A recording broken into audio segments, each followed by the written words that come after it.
علیکم، میں ہوں Khalil Afridi, district reporter N news کے ساتھ۔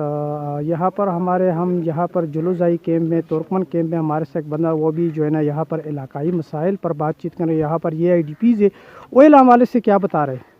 جی سر۔ یہاں پر بہت تکلیف ہے، روڈ کا بھی بہت تکلیف ہے، وہاں پر آپ دکھا سکتے ہیں، اور سہولیات بہت کم ہے، لیکن یہاں پر ہم جو گھر سے نکلتے ہیں، نہ ڈاکٹر کی سہولیات ہے اور نہ کوئی اور سہولیات ہے، نہ اسکول ہے، نہ کالج ہے، کچھ بھی نہیں ہے، لیکن بہت تکلیف ہے ہمیں گھر سے نکلنے کے لیے، نہ سواری کی کوئی سہولیات ہے، کچھ بھی نہیں ہے، اور بہت پریشان ہے۔ ادھر بچے وغیرہ جو بیمار پڑتے ہیں تو بہت دور پڑنا پڑتا ہے، یہاں سے تقریباً 13 کلومیٹر یا 14 کلومیٹر ہاسپٹل ہے، لیکن وہاں پر جب جانا پڑے گا تو بہت مشکلات پڑتا ہے، یہاں پر بہت تکلیف ہے۔ آپ وہاں پر کیمرہ دکھا سکتے ہیں، یہ روڈ وغیرہ جو ہے نا یہ بھی نہیں بنے ہوئے، سب آبادی جو ہے نا بہت خراب ہے۔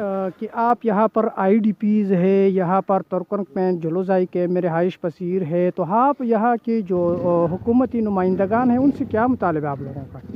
ہماری تو یہ مطالبہ ہے کہ یا ہمیں وہاں پر واپس ٹرانسفر کر دے، یا یہاں پر کوئی سہولیات انکام کر دے کہ سہولیات مل جائے، ہمیں تو یہ چاہیے بس، اور کچھ بھی نہیں چاہیے حکومت سے یہ اپیل ہے کہ یا وہاں ٹرانسفر کر دے یا یہاں پر کوئی سہولیات دے دے۔ شکر۔ 2013 میں آئی ڈی پیز ہوئی ہے، تقریباً 4-5 سال ہو گئے ہیں نا۔ یہاں پہ جو ہمارے لوگ ہیں ان کو بہت مشکلات ہے، یہاں پہ بجلی کی سہولت نہیں ہے نا، روڈ نہیں ہے نا، تو ایجوکیشن نہیں ہے نا، ہاسپٹل نہیں ہے نا، یہاں پہ جو زندگی کی سہولیات ہے وہ بالکل نہیں ہے نا۔ یہاں کے جو لوگ ہیں نا یہ بہت غربت کی زندگی گزار رہے ہیں نا، اور مفلسی کی زندگی گزار رہے ہیں، یہاں پہ اس کے کوئی پوچھنے والے نہیں ہے نا۔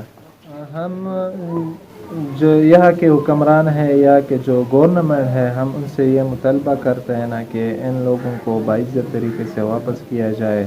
اگر اس کو واپس نہیں کیا جائے تو پھر ان کے جو راشن ہے نا وہ بند کیا ہوا ہے نا، اس کو دوبارہ کھول دینا، تو یہ ان کی بہت مہربانی۔